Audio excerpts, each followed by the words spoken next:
And did you become aware of a missing child investigation that was going on in Wise County back on, beginning on November 30th and through December 1st, December 2nd of 2022? Yes, sir. And can you kind of just describe for the jury how it was that you became aware of it and what you did as a result? Yes, sir. I was called by another agent who was on scene there was a FedEx package that was delivered to the victim address during the timeline of question, and that other agent basically asked me to follow down that box and figure out who delivered it. Okay. So you're running down a lead, is that right? Yes, sir. Okay. And were you working by yourself or with another agent? How does that work? Yes, sir. I was working with another agent. And what was that person's name? Special Agent Lindsay Hogan.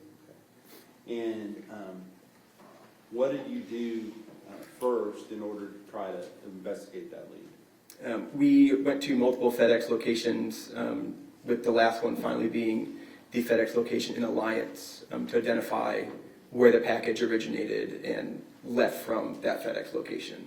And were you able to determine that that package did in fact originate at that location? Yes, sir. Okay. And when you're talking about Alliance, are you talking about Alliance Airport? Yes, sir. The location is right next to the Alliance Airport. And what is at that location? It's a very large facility where they intake and then a lot of trucks leave to go, I'd assume, through most of Fort Worth and the outstanding areas. And they have FedEx planes that land there, unload, and then they're distributed from that location to the various areas around Dallas-Fort Worth. Is that right? Yes, sir. And as a result of going to that location, did you talk to anybody in particular? Yes, we talked to one of the managers, Max Drescher. And was he able to give you some information that you then were able to act upon? Yes, sir. He identified that it was in fact a FedEx package that was delivered, and basically identified the route. Go ahead. He identified the route that had that package on its delivery. And did he get in contact with any other individuals while you were there in his presence? Yes, while we were in his office, he contacted Richard Davis, who's the owner of Big Topspin, which is the contract company for FedEx. And I think a lot of times as we see a FedEx vehicle driving down the road that we think it's all owned by the big FedEx company. Is that true? No, I believe most of the delivery trucks are owned by contract companies. And then FedEx puts their logo on that contract company, but it still has no... Actually, we lay a foundation for this. It's Let me- required to work for FedEx. Let me hear the question first. Yeah, ask the question. What is Big Topspin? It's a company that's contracted by FedEx to deliver packages. And do they own a number of vehicles? Yes. Okay. And do those vehicles say Big Topspin on them, or do they say something else? They say FedEx. Okay. And so why specifically was Max Drescher contacting Big Topspin? Because that was the contract company who owned the truck that delivered on the route that day. Okay. And as a result of contacting Richard Davis, did you receive a name that you were able to then try to track down that person? Yes, the driver was identified as Mr. Tanner Horner. Okay. And did you later actually meet that person face to face? Yes, sir. And when did this take place? What date was it? This occurred on December 1st. Okay, so if the disappearance happened on November 30th, this would be the next day. Is that right? Yes, sir. Okay. And about what time of day was it that you made your way finally to the Alliance location for FedEx? Probably later in the morning. And while you were there, did Mr. Davis get in contact with that driver to get you some more information about the particular vehicle? Yes. Okay. And did Mr. Drescher make contact with that driver while you were there and where you could hear both? And Your Honor, all this is hearsay. Let me finish asking the question. While you were there and you could hear both ends of the conversation? Objection is overruled. You may answer the question. Yes, sir. While we were in Mr. Drescher's office, he contacted via phone Mr. Horner on speakerphone with myself and Agent Hogan sitting in the room to be able to hear it. And was Mr. Horner asked by Mr. Drescher about the specific delivery to the address where the disappearance had occurred? Yes, sir. And what was his response at that time to that inquiry? He advised he did not recall that address or that delivery specifically. And so then as a result of that, what were your next steps? We then went out to Wise County in Paradise to locate Mr. Horner in person and interview him. And did you go directly there, or did you go to the command post where the search for the missing person was taking place? I believe we went directly there. Okay. And so how was it that you knew where to go? We obtained the FedEx delivery sheet to know each delivery and each address. And were you able to gain some information through either Mr. Drescher or Mr. Davis as to sort of where he was on his delivery route at the time that you were going out there to talk to him? Yes, sir. We were told where he currently was and then where he would be in about 45 minutes for the drive time. And so what did you do with that information? We went to where we believed that he would be, and we located him at a delivery location. Okay. And when you went to that location, did you have to wait for him? Was he already there? I believe he was already there. Okay. And so once you saw that the FedEx vehicle was there, did you approach the person? Yes. And do you see the person that you approached at that time here in the courtroom today? Yes, sir. Could you identify him by where he is sitting in the courtroom and maybe describe what he is wearing? Yes, sir. It's a gentleman at the end of this table wearing a light bluish gray shirt and gray slacks. Your Honor, I'd ask the record reflect that the witnesses identify the defendant. Record will so reflect. Was he wearing a shirt and tie at that time? No, sir. What was he wearing? A FedEx uniform, like a black and purple FedEx logo shirt. And may I approach, Your Honor? Yes, sir.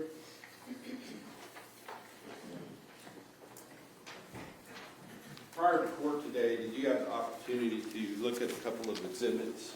Yes, sir. One of, I'm going to show you first of all State's Exhibit number 30. Do you recognize that? Yes, sir. And is that a CD? Yes. And did I play you a copy of that at that time that we looked at it earlier? Yes, sir. Okay.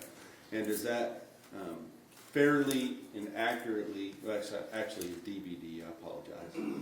Does that have a small, short clip on that DVD showing your initial interaction with Tanner Horner from inside of the FedEx vehicle? Yes, sir. Okay. Now, I know it's hard to hear. We're not going to play it at this time because we're having some issues with the sound system. But if the jury wants to play that later, they can look at it at that time. Okay? Yes, sir. State's Exhibit number 29, is that a screenshot from that same video? Yes, sir. And do you recognize the two people that are depicted in that screenshot? Yes, sir. The person closest to the camera with his back facing the camera is Mr. Horner, and the person in the flannel button-up is myself. And you were able to watch State's Exhibit number 30, which this comes from, correct? Yes, sir. And did it show his face where you can clearly recognize him? Yes, sir. All right, thank you. This time I'll offer into evidence State's Exhibit number 29 and 30.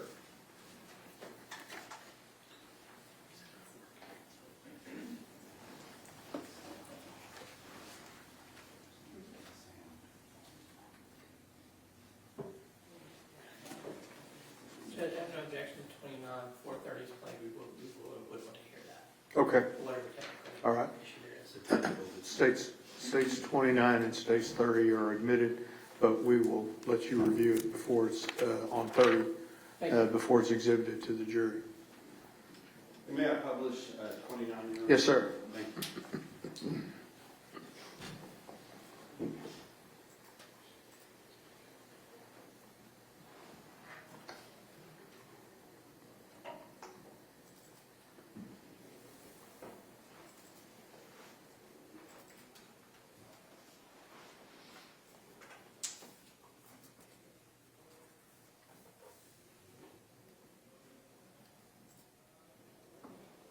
And is this the screenshot that's been admitted to State's Exhibit number 29? Yes, sir. Now, let's talk about, you can turn that off, or turn it back on, Mr. King. Let's talk about that conversation. Can you kind of describe for me, didn't take place like within, I guess, earshot of the camera, correct? Correct. Where did you go to talk to him? Just a little farther back, towards the rear of the truck. Okay. And even as you approached him, can you kind of describe how that took place when you first approached him? When we approached him, he was getting out of the vehicle, and we scared him, causing him to drop the package. Okay. And then after you were, did he even know who you were at that point? Not initially when we walked up, no.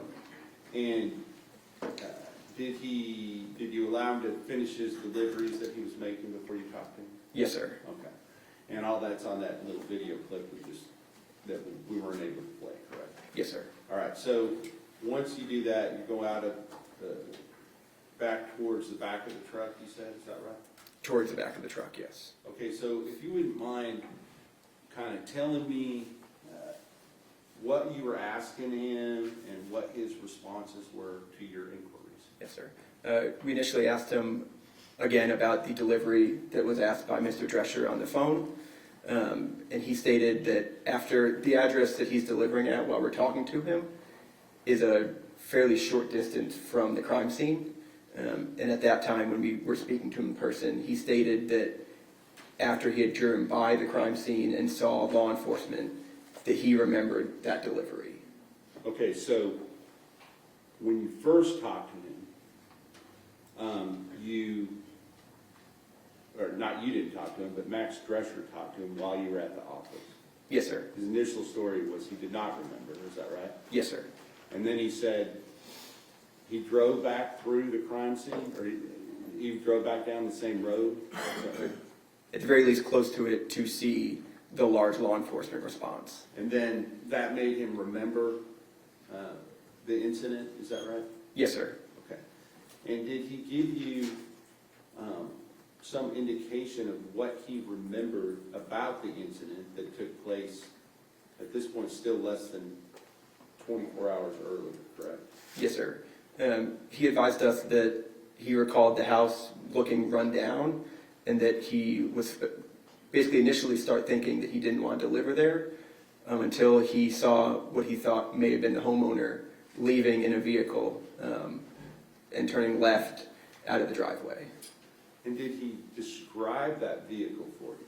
Yes, he described the vehicle as a older green Chevy Astro van, and specifically with sunspots on the hood and on the roof, and a piece of the panel, like the lower panel, missing on the driver door close to the front wheel. Now, did you relay that? There's a command post, correct, for this missing child search, is that right? Yes, sir. And that child's name's Athena Strand, correct? Yes, sir. And she was a 7-year-old girl. Yes, sir. And so there's some urgency with regard to trying to find this little girl, correct? Yes, sir. And did you relay this information back to the command post? Yes, sir. After this interview, we immediately went to the command post and relayed that information of that vehicle to the command post for further investigation. Because if that was true, that's somebody you would want to talk to, correct? Yes, sir. And tell me, was there something else that caught your attention, though, as you're talking to Mr. Horner about this, what he remembers? kind of describe the rest of that conversation and what it was that sort of sparked your interest, attention at that point. Yes, sir. During the majority of the interview, Mr. Horner was very articulate. He answered every question properly. Good back and forth conversation.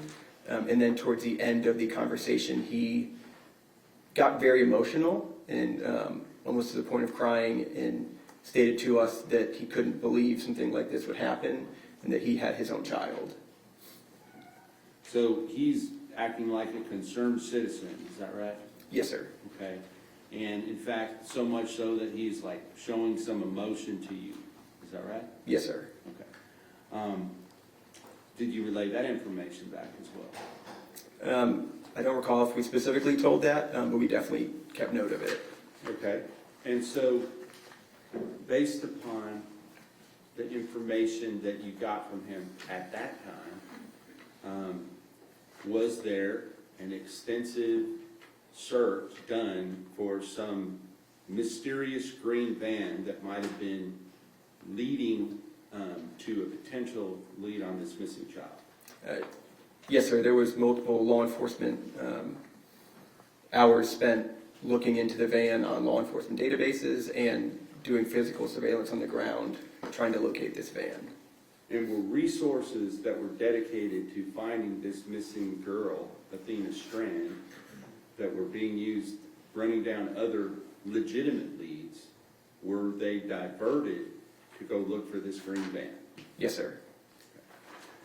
Now, with regard to that search for the green van, was any green van ever located that would have been in the area at that time? Not that I know of. Okay. Now, after you had this initial meeting, kind of describe what happened next with you. We went back to the command post. We relayed this information to the command post, and then were later tasked to interview further family members. Okay. And based upon what you already knew, just from, how did you feel about being pulled away from the lead that you were running on at this point to go interview family members? We were a little concerned by it. We were still interested in Mr. Horner. We still had some unfinished questions that we were concerned about. And do you know a person by the name of Joe Espinoza? Yes, sir. And who was he? He's a Texas Ranger assigned to this case. And did you relay to him the information about this first meeting? I don't believe directly. We told it to the command post. Okay, the command post, but the information's running through him at the command post. Correct. Okay. So with regard to that, further investigating Mr. Horner, were you able to get back to that at some point later in the day? That next morning, we began further investigating it. Wasn't there a second meeting that took place on December 1st? Yes, sir. Before we spoke to family. Okay, understood. Okay, Yes. so we're not there yet. So you Correct. didn't speak to family in between the two meetings, is that right? Correct. All right, so let's just go from the point of the end of the first meeting, what we're looking at here, and kind of describe what steps you next took leading up to a second meeting. We further asked Max Drescher from FedEx for more information about his deliveries on the date question, and we were given basically multiple deliveries during the time frame that we were concerned about, that we wanted to ask Mr. Horner about more. And were you able to actually get FedEx to, I believe there was some type of a grand jury? Objection, Your Honor, lady. Let me hear the question. I'll start again. Okay. With regard to what you did with regard to FedEx, since you were already in contact with them, did you then later issue a subpoena for the information that was used to ultimately run down this lead? Yes, sir. Okay. So that was on a later date, though. But with regard to this day, were there further steps taken by FedEx and Big Top Spin to try to potentially gain more illumination as to what was going on in that van? Yes, sir. And can you describe that, please? We got further delivery information on his route during the evening of the 30th. Okay. And based upon that information, did you have some concerns that you wanted to clear up with Mr. Horner? Yes, sir. There was about a 45-minute time period that should have been a drive time of approximately 11 to 12 minutes. So it gave us basically a half an hour of question that we wanted to ask Mr. Horner further about. And did you try to set up another meeting? Yes, sir. We called Mr. Horner on the phone. And may I approach? Yes, sir.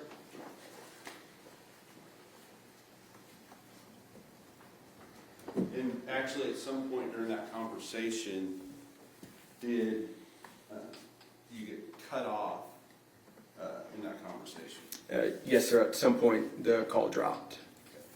And so we've already admitted 30, but there's also, I think it's 30 and 31 are that second conversation, and then 28 would have been the first conversation. Is that right? Yes, sir. Okay, I apologize, I misspoke on the numbers earlier, so it was 28 rather than 30 as far as the first call. Yes, sir.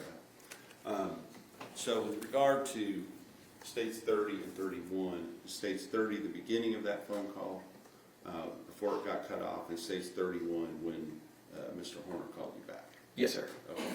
And you've listened to those prior to court today, correct? Yes, sir. And does that fairly and accurately represent both ends of that conversation? Yes, as far sir. as the audio goes? Yes, sir. Okay. Now, with that understanding of the mistake that I made a moment ago, I'm going to re-offer 30 as a part of the second video, as well as 31, and then 28 as the first call, first video.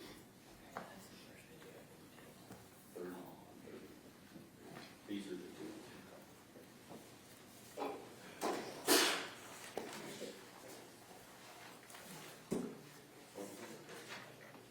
They're both audio, not video. They're both. You understand it before, as long as they play correctly, we would have objection. All right, so states 28 will be admitted and states 31 will be admitted, subject to review by the defense. Yes, sir. And then, following those, we'll talk about the content of those calls in a moment. But following those, did you have another meeting with Mr. Horner? Yes, sir. We met him in another package delivery driveway. Okay. So let's talk about that phone call. You were calling him, you said about some type of time discrepancy. Was that something that was actually, something that actually occurred, or some information that you've been given that you were trying to follow up on that you later learned to be not exactly what you were being told? Yes, sir. Between the time of the phone call and then meeting him in person, we learned that the times given to us by FedEx were incorrect. But nonetheless, you'd already set up the meeting. You had some interest in him getting some further information, so you went in and had the meeting. Is that right? Yes, sir. Okay. Now, let's talk about on the phone calls. Did he talk to you about possible reasons why there might be some delays in his between package deliveries on that particular day? One of the reasons he advised us was that he had thrown up at a Love's truck stop. Okay. And did he elaborate on that as far as where he got sick, how long it took him, anything like that? He stated he didn't feel well on the route, that he then began driving back towards the Alliance area, pulled over on the side of a random road, threw up, and then continued to a Love's, threw up again before continuing back to the FedEx location. And with regard to this location where the Athena Strand went missing the night before, did he give you any information about whether or not that was the last package that he delivered that day or something else? Yes, sir. That was the last package that he had delivered that day. And he admitted that to you at that time, is that right? Yes, sir. Did that pique your interest even further? Yes, sir. On the information we obtained from FedEx, that was the last package he had delivered that was not marked as delivered in the FedEx system. And then after that, he had another approximately 4 or 5 packages that he was supposed to deliver after the one to the Strand household and did not deliver them. So, but he's telling you that's because he got sick, is that right? Yes, sir. So, you go and you meet with him during those conversations, did you set up a place where you could meet again? Yes, sir. He advised us where he was on the package delivery route and an address to meet him at. And prior to court, did you see a screenshot of you as you're approaching him during that delivery? Yes, sir. May I approach your Honor? Yes, sir.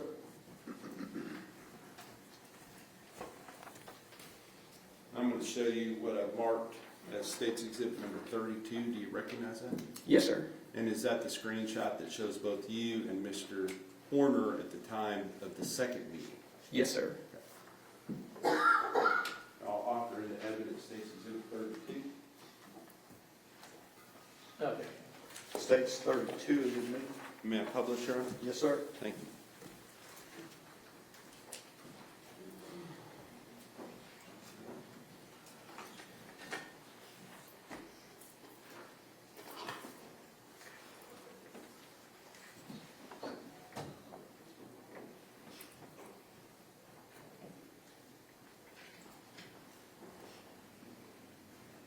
And this person walking up here, who's that?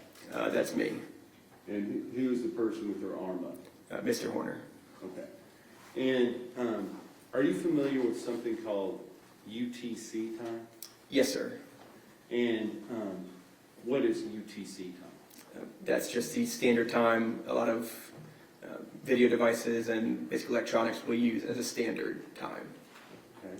And is it sort of like, I always heard Greenwich Mean Time. Is it something like that? Yes, sir. And so when you measure other time zones, do you measure them by UTC plus a certain number of hours or UTC minus a certain number of hours? Yes, sir, based where you are in the world. Okay. And Paradise, Texas, or Cottondale, Texas, you can turn that back on, Deputy King, thank you. Paradise, Texas, at that time of the year, what was the calculation? Is it 6 hours difference? Yes, sir. At that time of year, it would be UTC or GMT -6 to make Central Time. Okay. So then, looking at the time frames that you were there, this number here, 21:45:01, if you subtracted 6 from 21, that makes 15, correct? Yes, sir. And that would mean that would be 3:15 is on military time. What time of day is that? That would be 3:45 p.m. Okay. And is that time consistent with the time that you remember meeting with Mr. Horner the second time? Yes, sir. Okay. So, with regard to this meeting, tell me just in your own words, describe what took place here. We initially spoke about the time discrepancy again, and basically told him that what we spoke about on the phone, we learned now to not be true. And then we further asked him about the green van that he had initially told us during the first interview. And did you do something more than just ask him about it with regard to the green van? Yes, sir. I Googled and found a picture of a older green Chevy Astro van.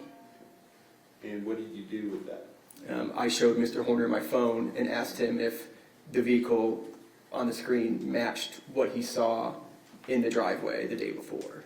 And what was his response? He stated that vehicle was very similar to the one from the driveway. Okay. And can I approach again, Your Honor? Yes, sir.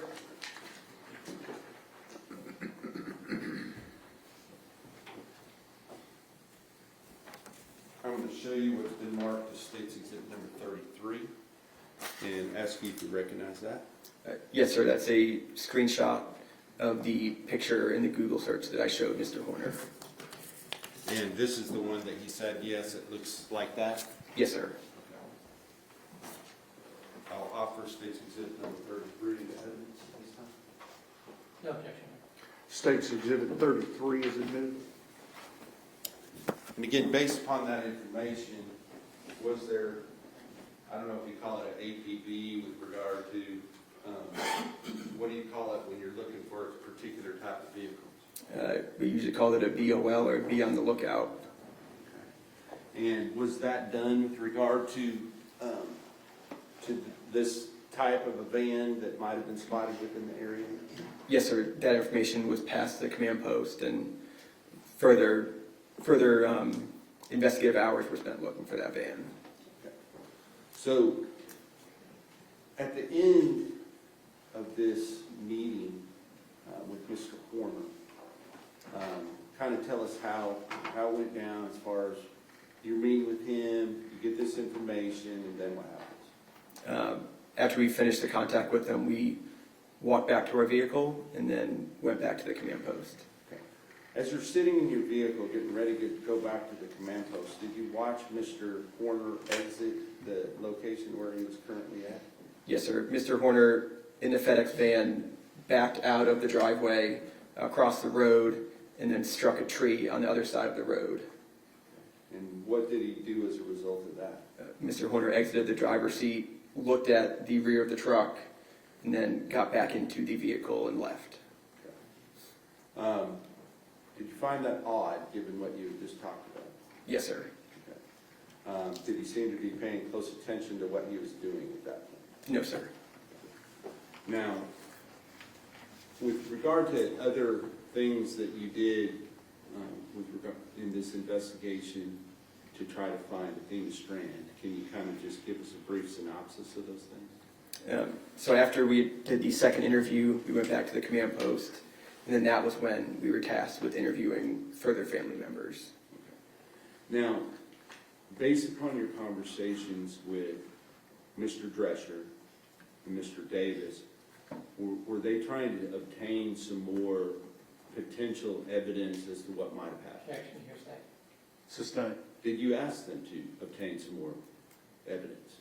Yes, sir. Later on the 1st and early into the 2nd of December, we obtained further information from FedEx. Hearsay. Overruled. Go ahead, you may answer. We obtained from FedEx further information of Mr. Horner's delivery route on the 30th and on the 1st.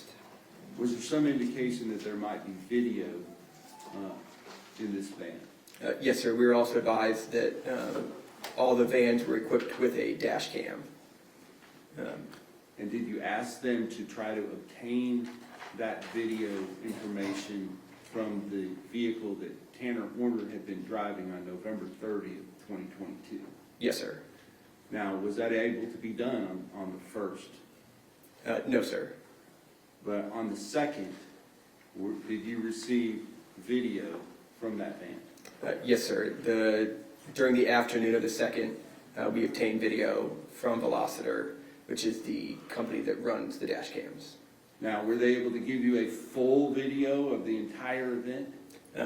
At the time, during the afternoon of the 2nd, no, sir. The first video we obtained was basically a phone recording of a screen of the dash cam.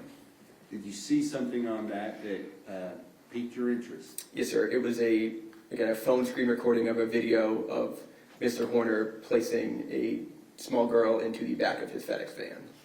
And was the time on that video consistent with the time that Athena Strand went missing? Yes, sir, as far as I recall. Now, at approximately the same time, based upon other information that you had already obtained with regard to the routes and those sort of things, was there action being taken to try to detain Mr. Horner? Yes, sir. At the same time that we obtained that video, myself and Agent Hogan were doing surveillance on Mr. Horner during his route on the 2nd. So, for a little while on the 1st, you were diverted to speak to family members. Why was it that they were focused on speaking to family members when you're in the middle of investigating this? A lot of time during law enforcement investigations into a missing child and abduction, your family is likely suspects. So one of our initial jobs is to follow any lead, but usually talk to the family and identify further leads from them. And so, because you all do, I guess, the big thing that you see on TV with the FBI is profiling, right? Yes, sir. Explain what that means. Basically getting it's our behavioral analysis unit. I'm not a member of it, but they basically will intake all the facts the field will get to basically create a profile of who they would generally believe to be the suspect. And just, is there a lot of things that go into those kind of profiles? Yes, sir. Statistics and other things? Yes, sir. And with regard to that, is it often true that a person that is responsible for abducting a young child is often either a family member or somebody that knows that child? Yes, sir. Okay. The stranger abductions are less common or more rare, is that right? Yes, sir. Okay. And so with regard to this case, you were able to kind of help lead in the right direction with regard to Mr. Horner. What changed on the morning of the 1st as far as now you're back on surveilling Mr. Horner? The morning of the 2nd was when The second, I apologize. Yes, sir. We obtained the official records of the deliveries, and basically there were some anomalies of the last package delivered was the one before the victim address of the Strand household. Then we know the Strand package was delivered because it was on their doorstep, but not marked delivered. And then there was 4 or 5 more packages that should have been delivered that night that were not delivered. In fact, just coincidentally, did you later learn that the first delivery that first time you met him, he was delivering a package he should have delivered the night before? Yes, sir. Looking at the tracking numbers for all the deliveries he did not make on the 30th, the one of the packages he was delivering when we walked up to him the first time on the 1st was supposed to be delivered on the 30th by him. It was not. It was put back on the truck and then delivered by Mr. Horner on the 1st. But he was delivering that he seemed to be doing his normal route and doing his deliveries just like any other day at that point? Yes, sir. Did he ever admit to you at any time that he had anything to do with the disappearance of Athena Strand? No, sir. Had he done so, obviously you would have taken different steps, is that right? Yes, sir. Instead, based upon that information, other resources were diverted other places, is that right? Yes, sir. Now, on the second, when you're surveilling him, were you in the position where you were able to see when he was actually taken into custody? We arrived shortly after he was taken into custody. All right. And who was it that took him into custody? It was marked units from the game wardens, from the sheriff's office, from multiple different agencies. Okay. And after that point, other than obtaining the grand jury subpoena for all the FedEx records, were you involved in this investigation any further? No, sir.